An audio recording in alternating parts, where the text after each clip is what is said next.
मुर्गी आई या अंडा? साइंसदानों ने जवाब ढूंढ लिया।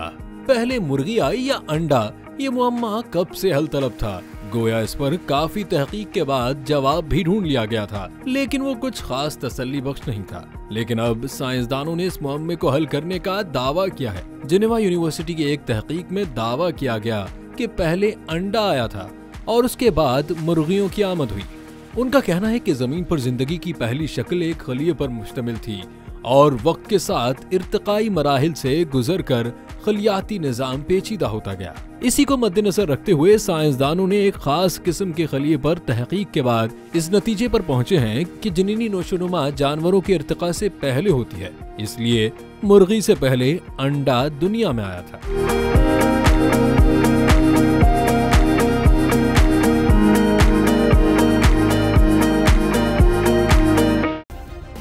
सब्सक्राइब करें और बेल दबाएं ताकि कोई खबर रह न जाए।